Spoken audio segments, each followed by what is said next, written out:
Good afternoon. I'm John Walters, Hudson Institute's Chief Operating Officer. It is my pleasure to welcome you to this virtual event. In January, the people of Taiwan re-elected President Tsai Ing-wen to a second term. Since then, Taiwan's government has effectively limited its coronavirus outbreak, assisted other countries combating the pandemic, and faced an increasingly aggressive China. So in just the first few months of President Tsai's second term, Taiwan has managed threats that have shaken most other nations. Applying the difficult lessons learned during the 2003 SARS epidemic, for example, Taiwan contained its coronavirus outbreak to 467 cases in a population of 24 million, a remarkable achievement. Today, President Tsai will explain how Taiwan dealt with the challenges of the past few months and describe the security, diplomatic, and economic priorities for her second term. Hudson was honored to host Taiwanese Foreign Minister Wu earlier this year.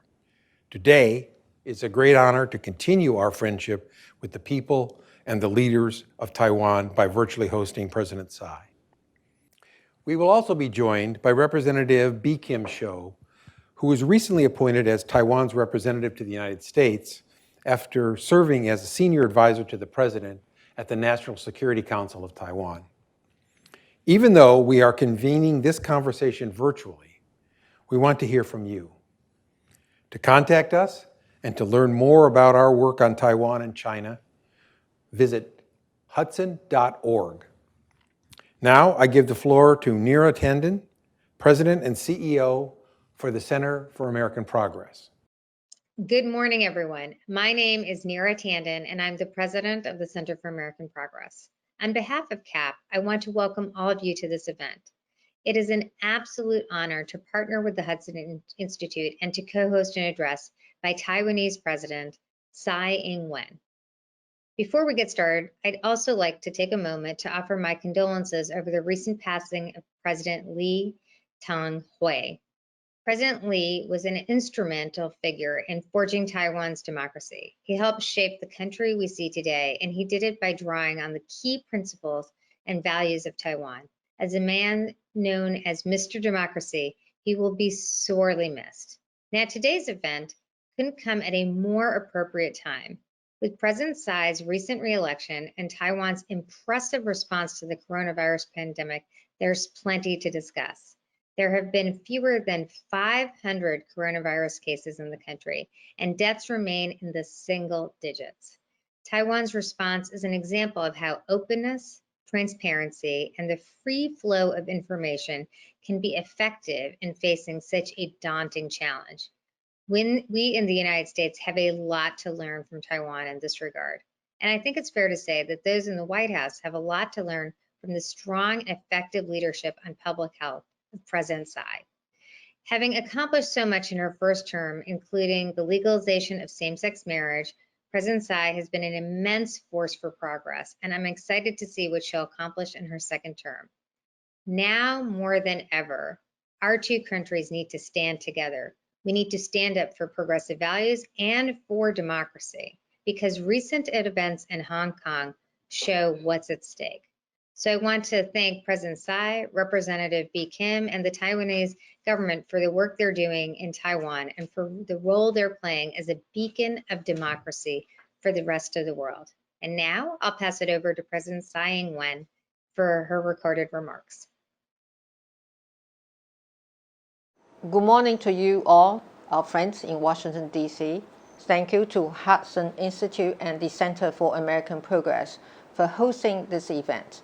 It's great to be with all of you through the internet, which the world is getting used to these days.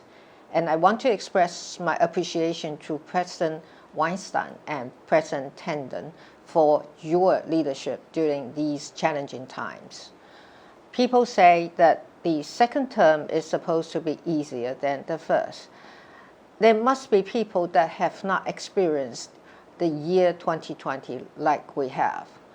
We are gathered at a time when billions around the world are reeling from the unprecedented effects of COVID-19.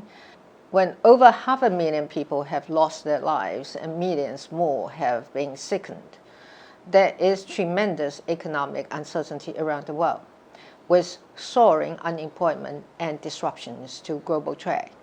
While Taiwan has fared relatively well in the current pandemic, we're not immune to its aftershocks.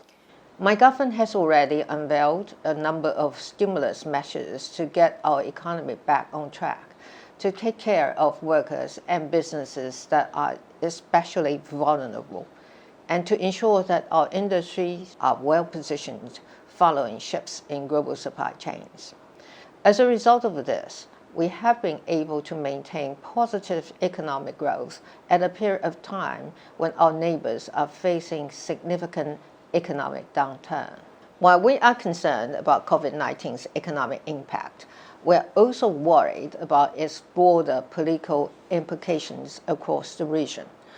When the rest of the world has been distracted in responding to one of the most significant crises in recent history, we are seeing a growing effort to pose ever more challenging threats to free and democratic societies. Nowhere is this more apparent than in Hong Kong. Taiwan holds deep historical and cultural ties with Hong Kong.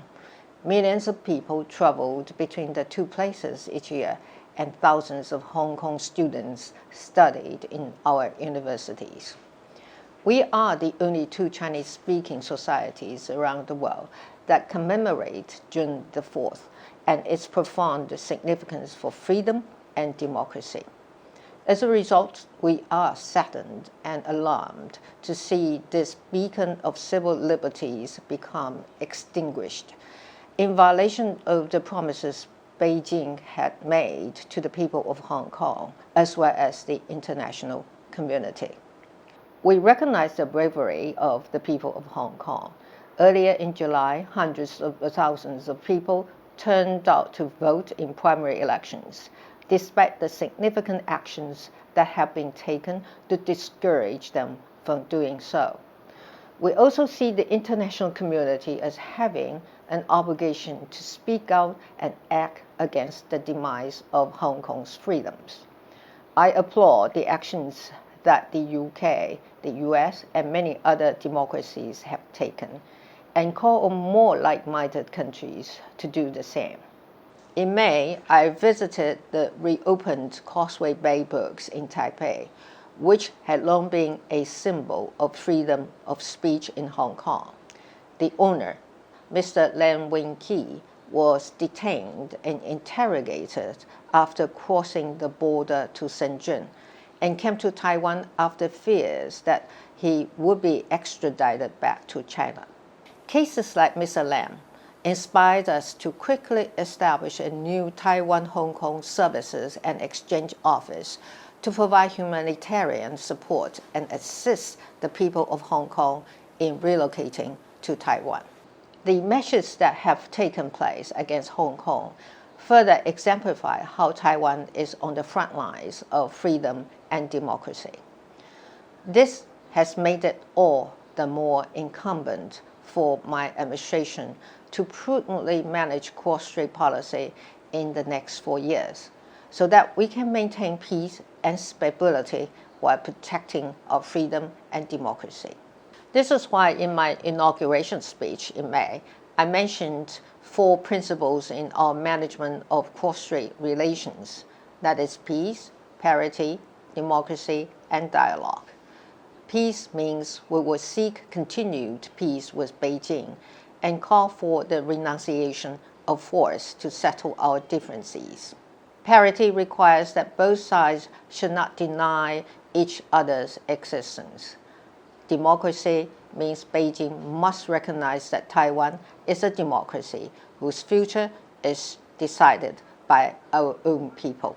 And dialogue means we will not refrain from dialogue with Beijing that is not based on political preconditions.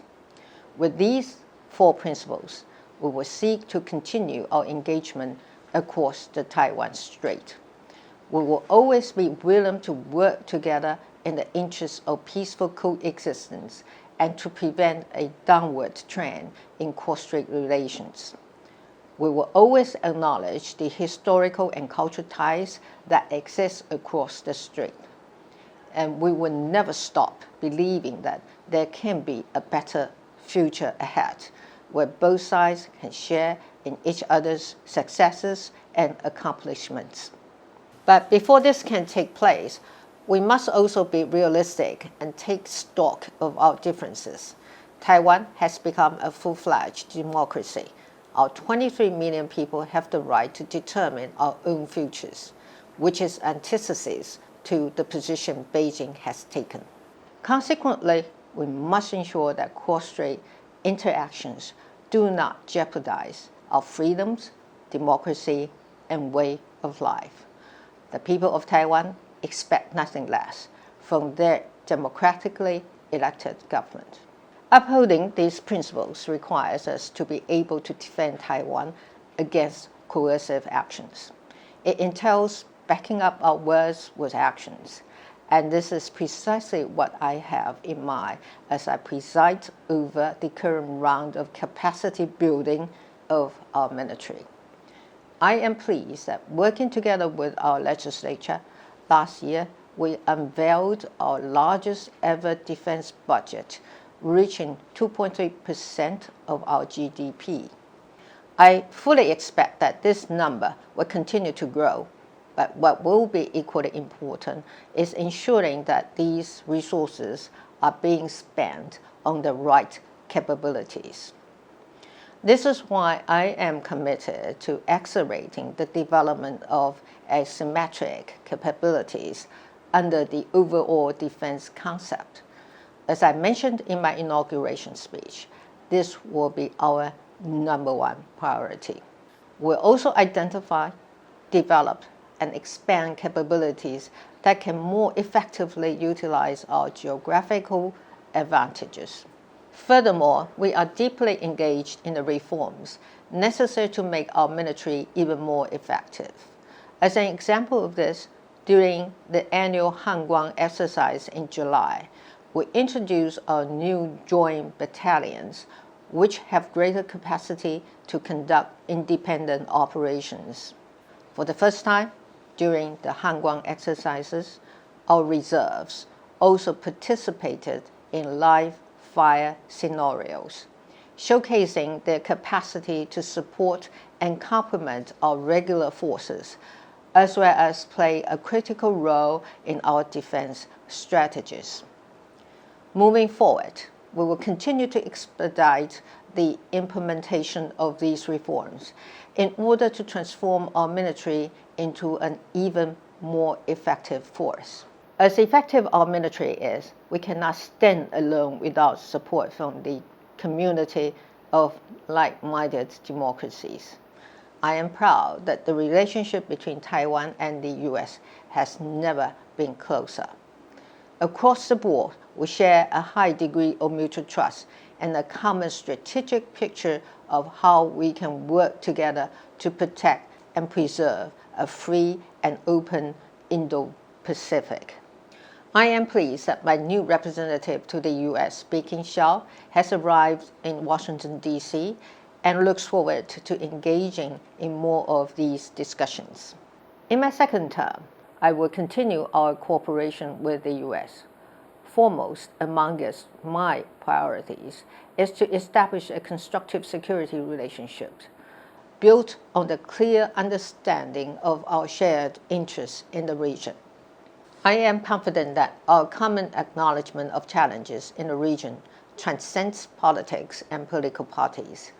Through more frank and robust policy-level dialogue, we want to forge greater consensus on ways we can preserve peace across the Taiwan Strait. The second area of focus is to begin negotiations towards an FTA. Past months have shown us the importance of economic linkages and supply chain security for both Taiwan and the U.S. TSMC has announced that it will be building a state-of-the-art facility in Arizona. Over the past year, American companies such as Google and Microsoft have substantially increased their investments in Taiwan. We must be clear-eyed on how we can move forward on an FTA. For too long, closer trade relations have been hindered by technicalities that account for just a small fraction of two-way trade. We want to work together to resolve these issues in a way that is safe for our consumers and also consistent with established scientific standards. I believe that the people of Taiwan can see the value and wisdom in building closer economic relations with the U.S. And conversely, we hope that the U.S. recognizes the broader strategic implications such an agreement would undoubtedly have. My third priority is to work with the U.S. to strengthen engagements with other like-minded democracies. We have noticed the U.S. efforts to build greater awareness in Europe, Asia, Africa, and many other places about the challenges posed by authoritarian actors. At the Copenhagen Democracy Summit held in June, I saw firsthand the growing consensus among its like-minded countries about the need to take a forceful stand in defense of global democracy. A very first step can be more institutional and cohesive support for Taiwan's participation in international institutions. In January this year, over 40 million Taiwanese lined up in polls to cast their votes for the future of our country, one of the highest levels of turnout in our history. The people of Taiwan could not be more proud of our democracy and all that we have accomplished. They exemplify how democracy is not a Western phenomenon, or as some people claimed, incompatible with certain cultures. The right of the people to choose how they are governed is a universal aspiration and inalienable right. As president, it is incumbent on me to protect these rights and to make certain that they will be passed down to future generations. Taiwan stands on the front lines in the defense of democratic values. The gravity of the threat we face signifies the difficulty of the task before us. But by standing as one, as a community of like-minded democracies, I am confident we will rise to successfully meet the challenge. Together, we will continue to safeguard Taiwan as a bastion of freedom and democracy in the Indo-Pacific region. Thank you all for joining me. I look forward to a robust dialogue in the time ahead.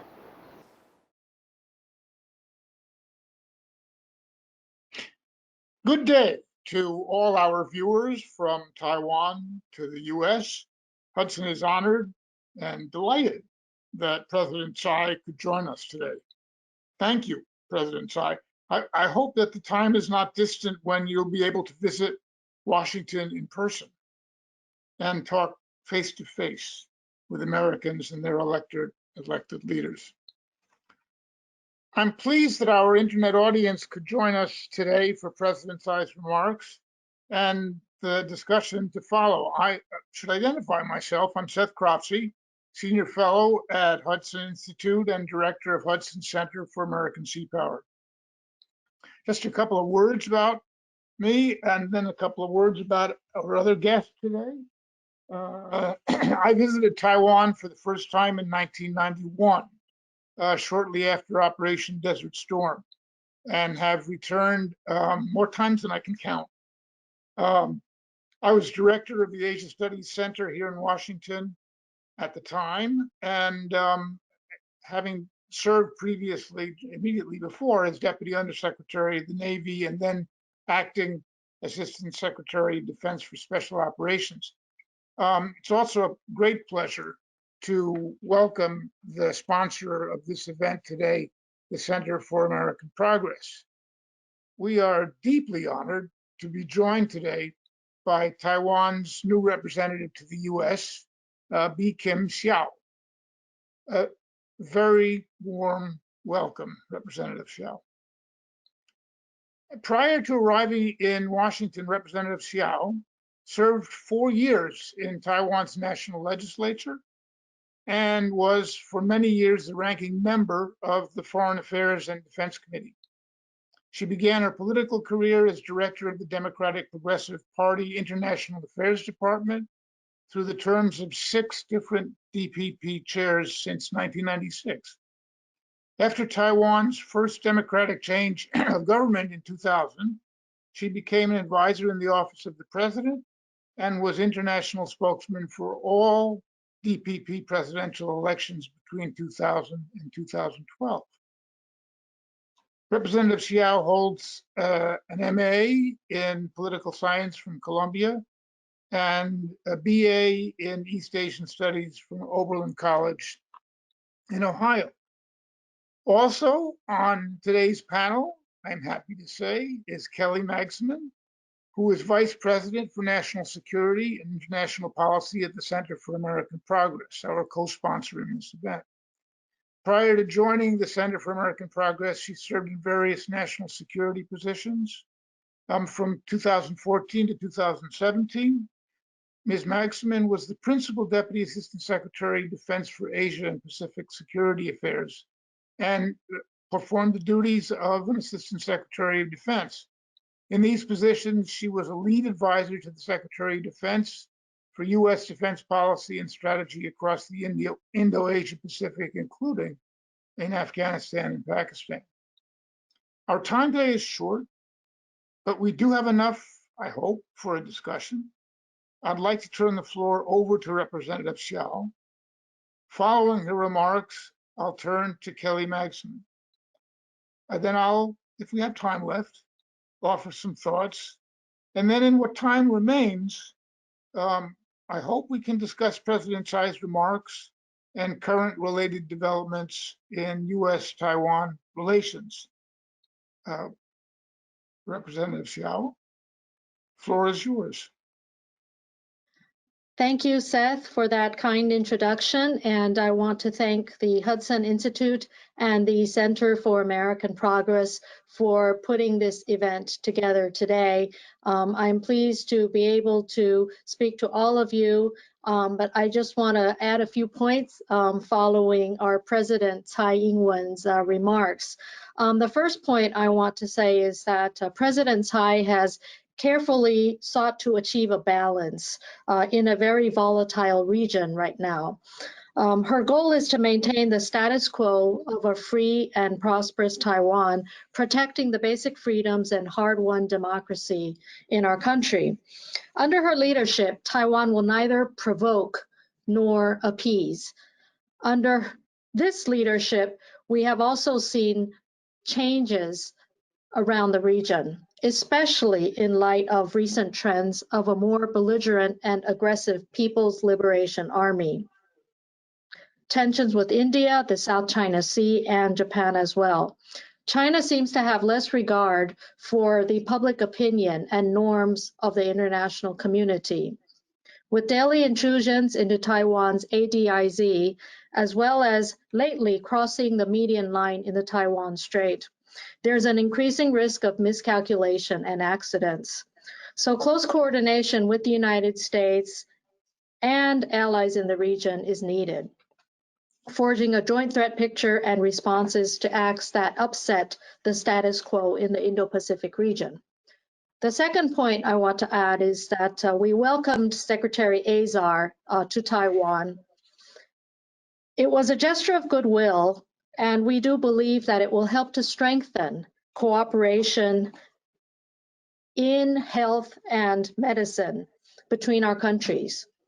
Furthermore, it's also a recognition of Taiwan's success in handling COVID-19, a tribute to the joint efforts of the government and people of Taiwan. I'm sure he will come back here to the United States with a deeper appreciation of Taiwan as a force for good in the world, witnessing the resilience of Taiwan's society and the generosity of Taiwan's people. The third point I want to make, in addition to President Tsai's speech, is that in Taiwan, we are still mourning the passing of former President Lee Teng-hui.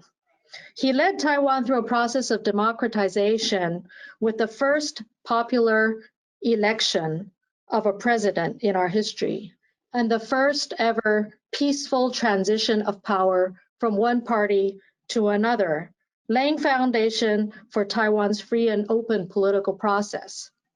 Taiwan's democracy was no accident. It was a process that incorporated enlightened leadership, such as that provided by President Lee, as well as the courageous determination of our people to fight for our basic freedoms.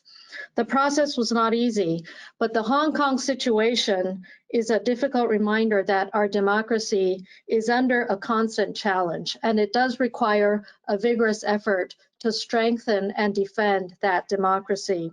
And that's why it's so important that we're having discussions like this to coordinate efforts with other like-minded democracies about how to further strengthen where we are today and the status quo of the region.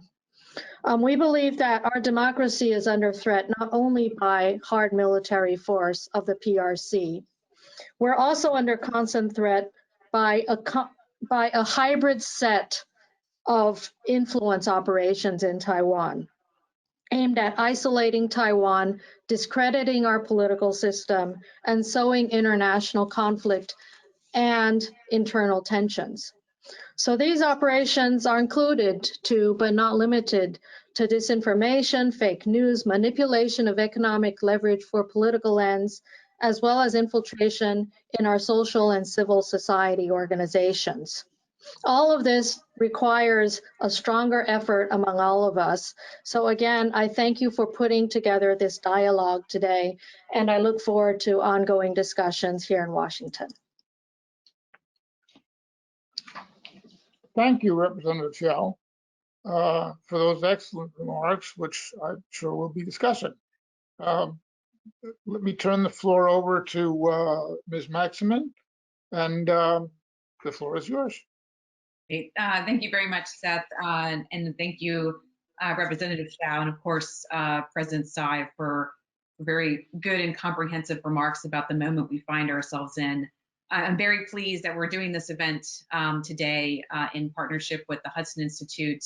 I think it's a very strong signal of the importance of the U.S.-Taiwan relationship that cuts across administrations and political parties, and so a really important bipartisan expression of support for that relationship today. So welcome to Washington, Representative Hsiao.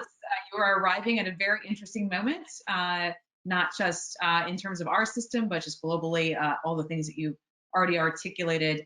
I'm very excited to be here. I sort of learned my Taiwan relationship when I was at the Pentagon. Had the wonderful opportunity to meet with you, Representative Hsiao, in prior roles. So it's nice to see you here in Washington, another familiar face. Also appreciate girl power, so thank you.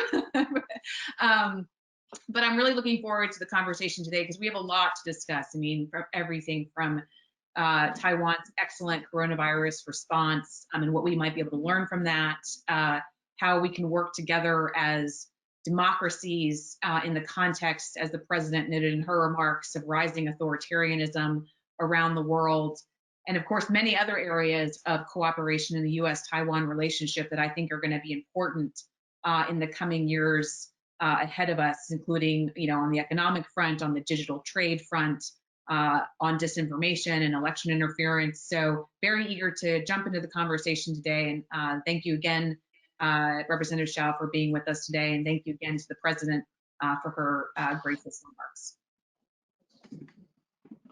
Thank you, Ms. Magsamen.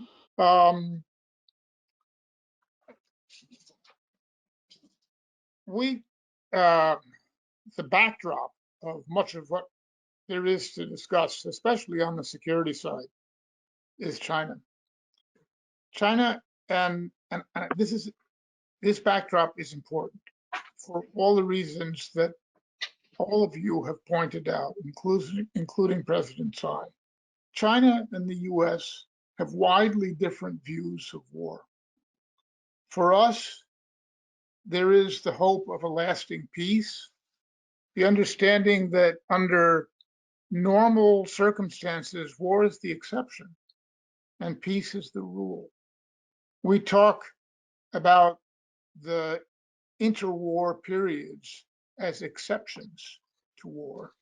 Today's Chinese Communist Party sees war as the normal human condition. War for the Communist Party is not only combat, it is the keel of diplomatic, economic, and cultural relations. Investments in other states provide strategic advantage, whether Chinese troops are fighting or not. They offer leverage over the indebted state. The Belt and Road Initiative is a lever for increased global influence on land to match China's growing navy. Nowhere is this clearer than in China's attempt to intimidate Taiwan by all possible means. America's response to China's efforts to isolate, to frighten, and threaten Taiwan's free society must be looked at through Chinese Communist Party eyes. Beijing regards hesitance, sporadic arms sales, and uncertainty about US intentions as a general would who sees that the enemy has not organized itself for battle. US hesitance will not deter China. On the contrary, it will encourage China to increase its challenge to Taiwan's democracy.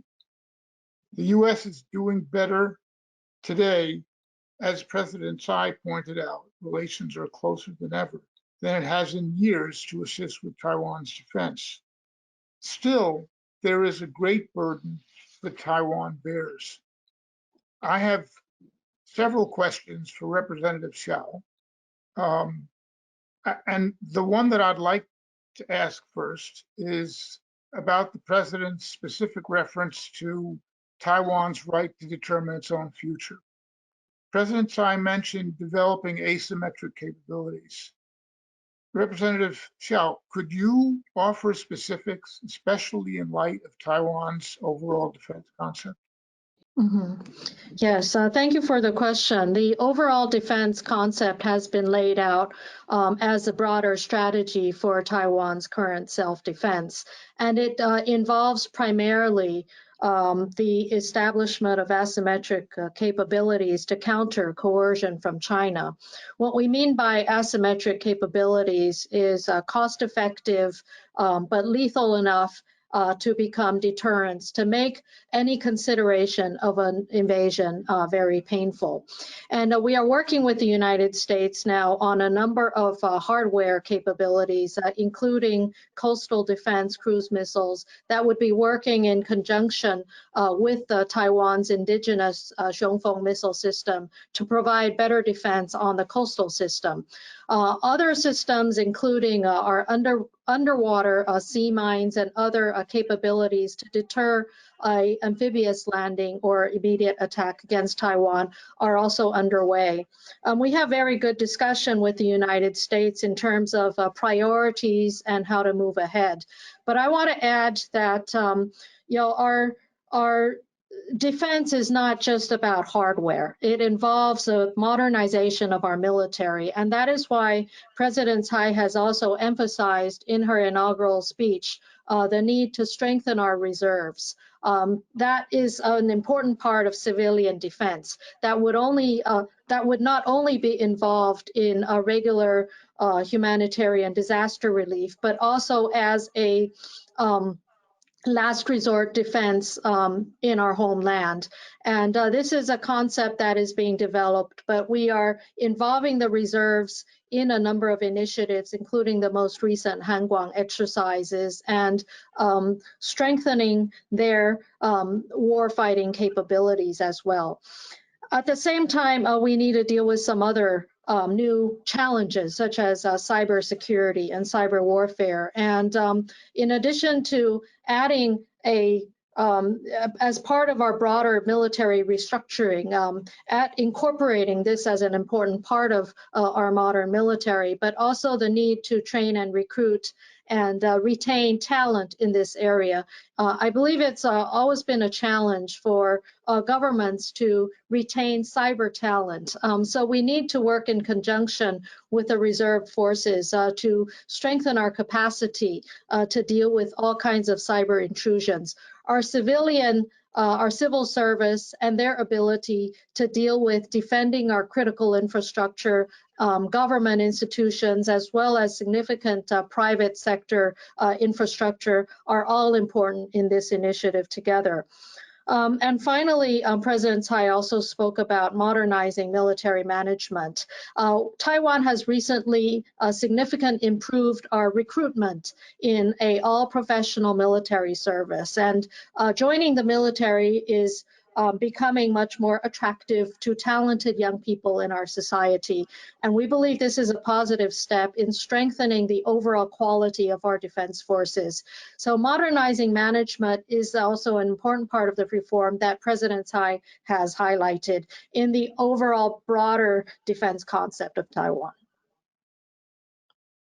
Thank you, Representative Hsiao. Kelly, would you like to ask a question or?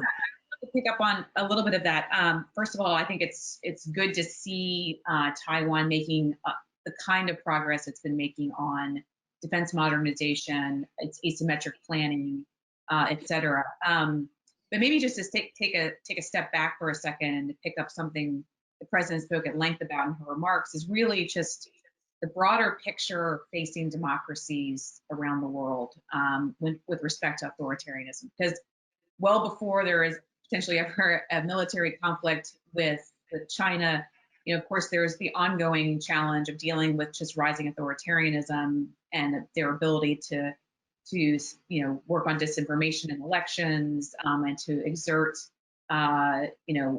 economic influence, and warfare essentially against Taiwan, but also around the world. So really, the challenge starts well before potentially a military conflict. And in the United States, of course, we're also watching what's happening in terms of, authoritarians potentially interfering in our elections, whether it's the Russians or others. I would love to get your perspective. The president talked about the importance of working as democracies around the world together on this issue.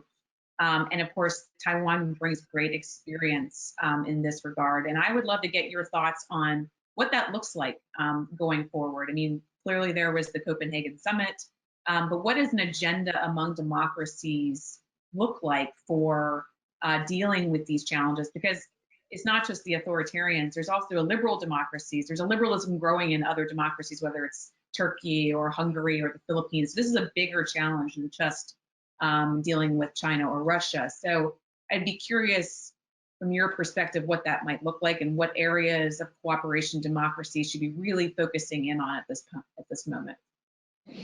Well, I think the pandemic has really highlighted a difference in global narrative in how liberal and authoritarian governments have dramatically different approaches to dealing with such significant challenges.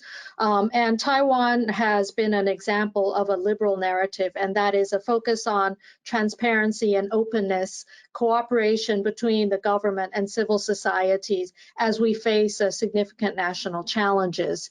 And so I think we need to advance this type of narrative and strengthen liberal democracies, of course, in the process. There have been, thanks to the cooperation and initiative of the United States, we have had what we call the GCTF network of cooperating with other like-minded countries to provide training and workshop and also best practices examples around the world.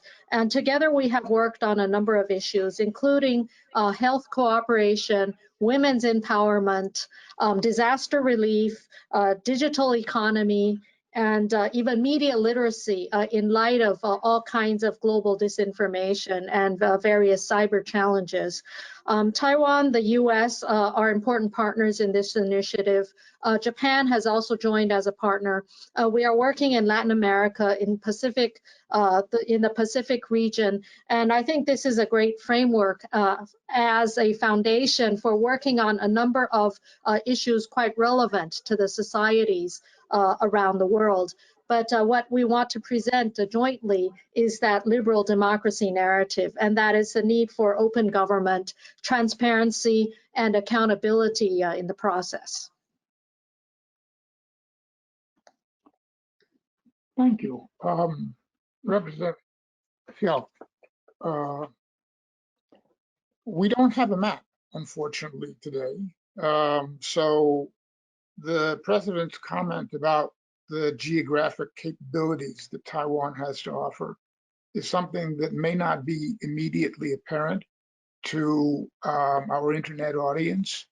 Could you say a little bit about what that means? The backdrop of my question is the centrality of Taiwan in the so-called First Island chain, and the history, which is that, for example, during the Japanese presence, the operation against the Philippines in World War II was conducted by troops based on Taiwan.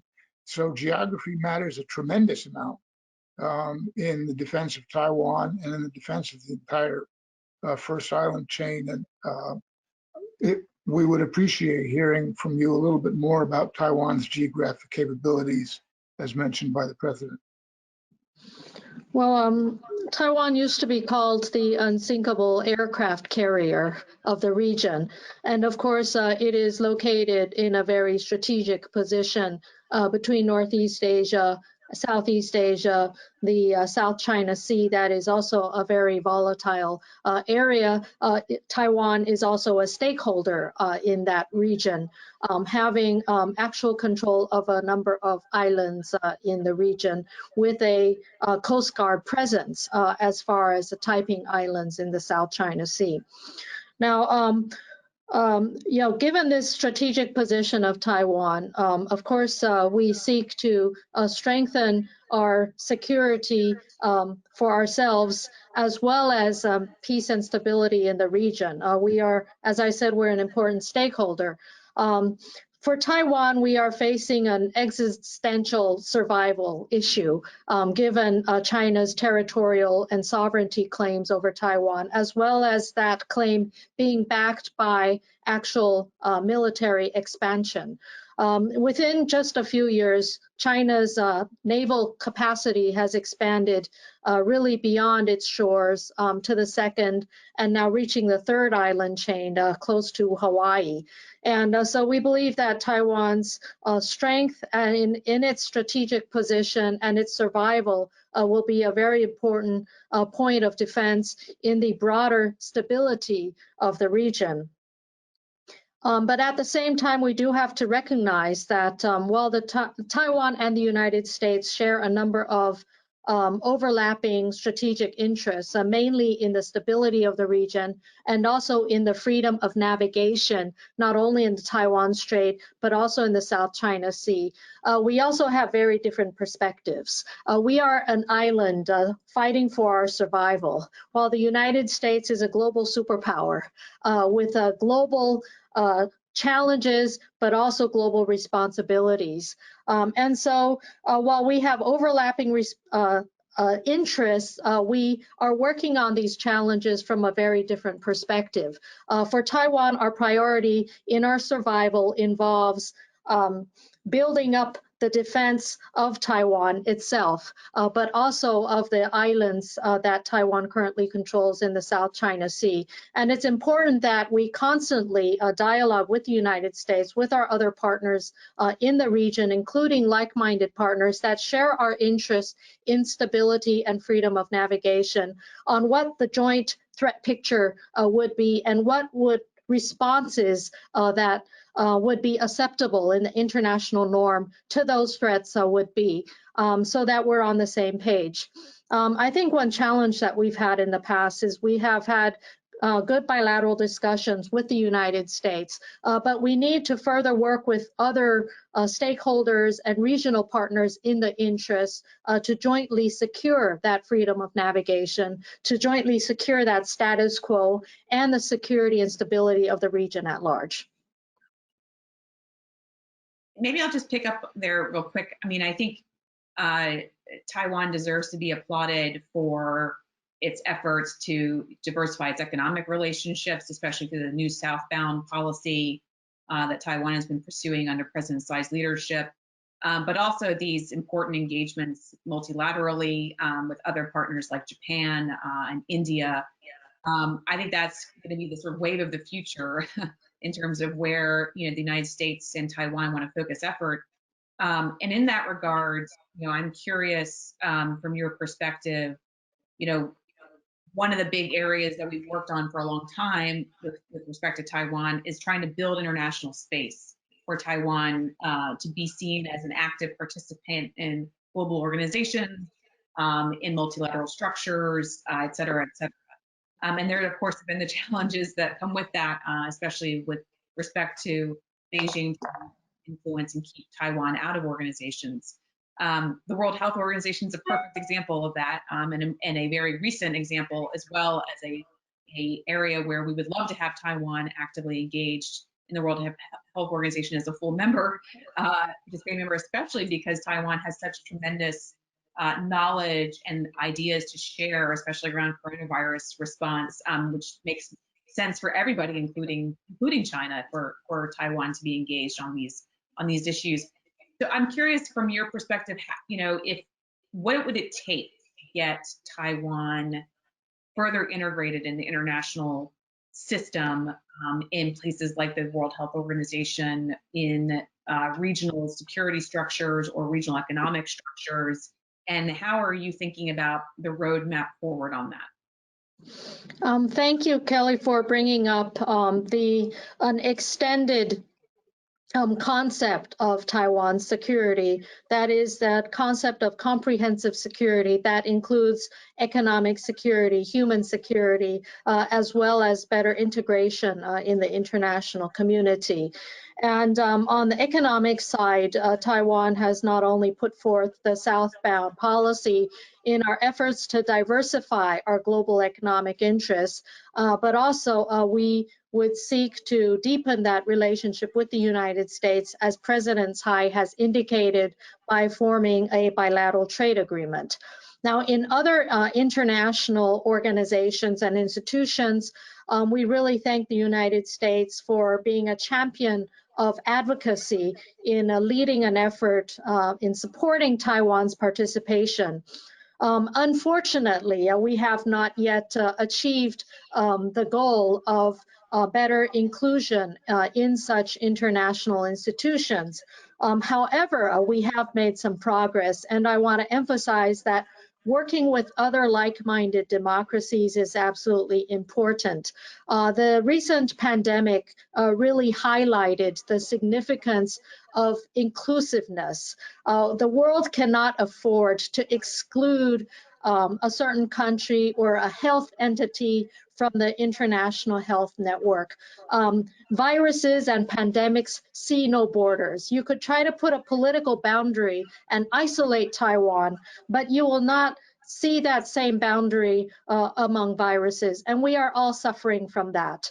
And in the same logic, the International Network to Fight Crime in Interpol, the International Civil Aviation Safety in ICAO, and other international institutions where inclusiveness and universality are important for the integrity of these organizations.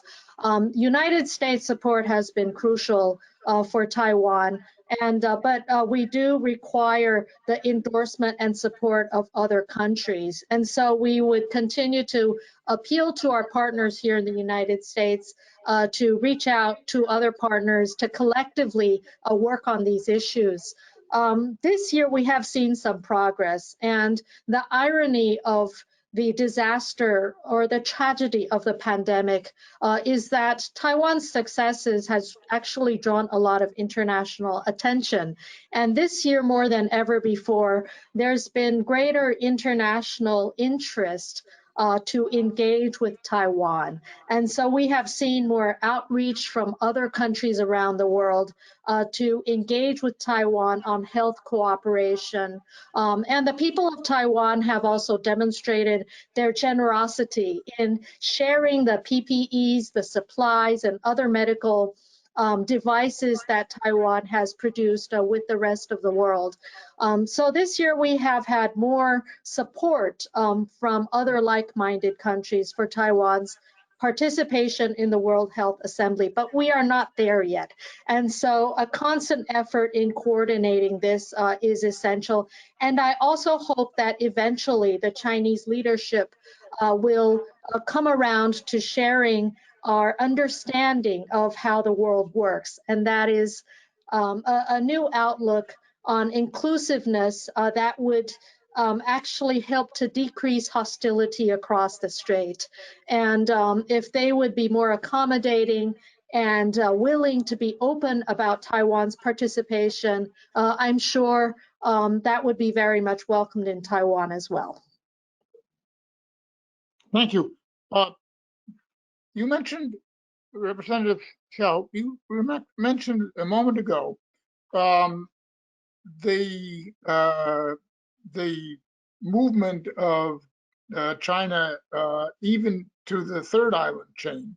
And a large part of that is facilitated by any Chinese successful attempt in the future to control the Miyako Straits, where both Taiwan and Japan's interests are engaged. You mentioned a moment ago about working with other countries. I'd like to ask a specific question about how are things with Japan on the security relationship side? Where do you see things going? Is the picture improving? Do you anticipate further cooperation? It'd be interesting if you could tell our audience something about the state of security relations between Taiwan and Japan as things get more tense. Well, our relationship with Japan is very strong in the cultural and societal side. Various opinion polls in Taiwan show actually a very favorable image of the friendship with Japan within Taiwan.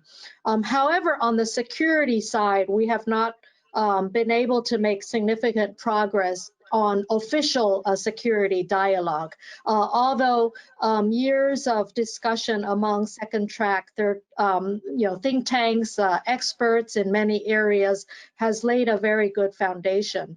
Now, Taiwan and Japan also have some disputed waters around the Diaoyutai area. However, we have managed to manage the differences and disputes through dialogue and engaging through our coast guards and working out a fishing agreement with Japan a few years ago that was supported by all parties in Taiwan so that we can deal with or contain and manage those differences while working together on security in a broader perspective. Now, we share an interest in the stability of the region. Japan has an alliance with the United States, and the United States is connected as a stakeholder to the security of Taiwan through the Taiwan Relations Act. Now, these are two very important pillars for maintaining the status quo and stability in the region. And I think these are two important pillars on which we need to further develop the dialogue and the security cooperation with other like-minded countries who are also interested in stability and freedom of navigation in the region. Thank you, Senator Hsiao. Kelly. I'm conscious of the representative's time, but I would love to maybe get the first readout of Secretary Azar's trip to Taipei, our HHS secretary, to talk about things like coronavirus and health cooperation. Clearly, the United States has a lot to learn from Taiwan and other democracies like Korea. And I'd be curious, how did Taiwan do it? What's your secret? And what advice would you have to give to the United States at this moment where we are facing a tremendous amount of increases in cases and deaths?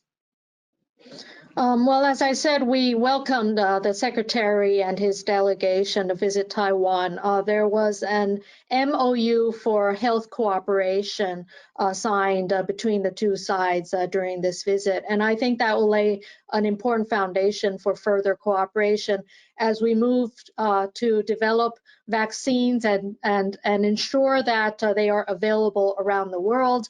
And also as we discuss the movement of supply chains in critical PPEs as well as other medical devices around the world. Taiwan is a reliable partner to the United States, and we want to be part of that supply chain security discussion, as well as involvement in the development of vaccines and the production of vaccines in the future. Aside from that, I think, you mentioned Taiwan's, we really don't have a secret, but we learned from a tragedy way back during the SARS crisis, which was actually quite devastating. But the tragedy of that prepared our society for this current pandemic crisis. Since SARS, we have had annual drills of governments, of health institutions on how to deal with contagious viruses, SARS-like epidemics, and other health crises. And so these annual drills, as well as the requirement of strategic supplies within our health institutions, as well as our society, actually made our society much more prepared. Also, we were on alert at a very early stage, and we took action there. We started to quarantine Chinese visitors at an earlier stage than anyone else in the world. And this was also part of the lesson from the SARS disaster over a decade ago. But I think what's important about Taiwan's handling it was a very significant network of tracing and containing the few cases that were known at very early stages, so that the outbreak would not extend out into the communities. And that is why we have contained or limited community outbreaks. And most of our cases right now are imported from visitors coming from abroad. But another important aspect has been the use of new digital technologies in the process of tracking and tracing. But I think the most significant of all has been a very open and transparent public and private sector partnership. The government leading the effort, but the private sector, civil society, local communities being very cooperative in moving ahead, not only in properly using PPEs, but also in administering the various societal quarantine or at-home quarantine and self-isolation measures. And of course, constant dialogue and communication in the process has been absolutely important. So involving the health community, scientists, government officials, as well as leading members of the civil society, as well as industry in enhancing the production and manufacturing of critically needed medical supplies have all combined to the success of Taiwan so far. But we are not complacent. We are still very much on high alert, and we are also willing to work with other countries on continuing the global effort to overcome the present challenge. Well, we've used up an hour and it went like 15 minutes as far as I'm concerned. A very productive discussion. I'd like to thank President Tsai Ing-wen for participating, Ambassador Bi-khim Hsiao for her remarks and for participating. I know your time is very valuable. And last but absolutely not least, Kelly Magsamen and the entire CAP organization for their participation and cooperation in this. I look forward to similar events in the future, and thank everyone involved, and wish you all the best, Representative Hsiao. Thank you.